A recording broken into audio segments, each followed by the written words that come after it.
வணக்கம் நண்பர்களே, மீன் சுக்கா ரெடி பண்ண போகிறோம். அதுக்காக மீனை வந்து மசாலா தடவி வச்சுருக்கேன்.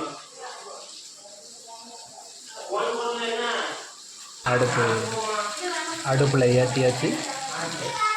மீனை பொரித்து தான் இந்த மீனை சுக்கா வைக்கணுமா, அப்படின்னா நல்லாயிருக்கும். இந்த மீன் வந்து ஹவுஸ் மீன்.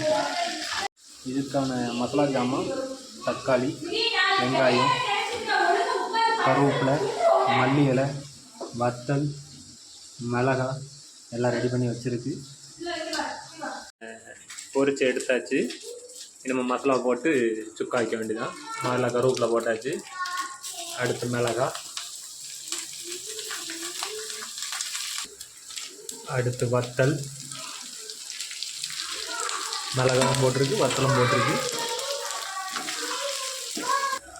அடுத்து வெங்காயம்,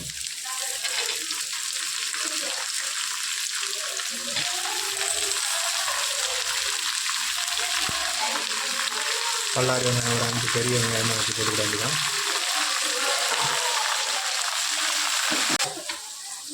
வெங்காயம் நல்லா பொன்னிறமாக வந்துட்டு அடுத்து தக்காளியும் சேர்த்தாச்சு.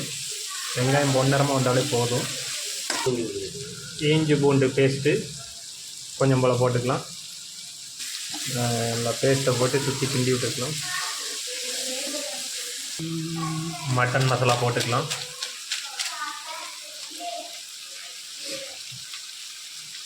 அடுத்து கறி மசாலா போட்டுக்கலாம்.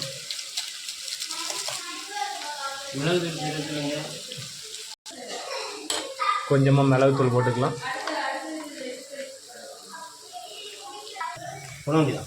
கொஞ்சம் சீரகம் போட்டுக்கலாம். ஒரு கிளாஸ் தண்ணி ஊற்றிக்கலாம்.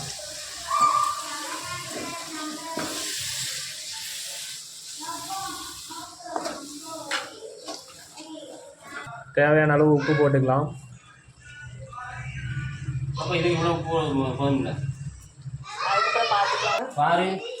கறியை மீன் அப்படியே உள்ளே போட்டு கிண்டி இறக்கிட்டா கிரேவி ரெடி.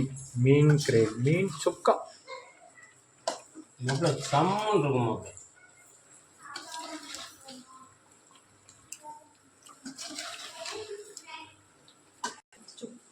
டேஸ்ட் பார்க்காக எப்படி இருக்கு?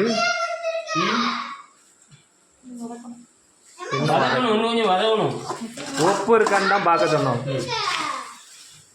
இது மல்லியிலே போட்டு கிண்டியாச்சு. அவ்வளோதான், இறக்க வேண்டியதுதான். வச்சு சாப்பிட வேண்டியதுதான்.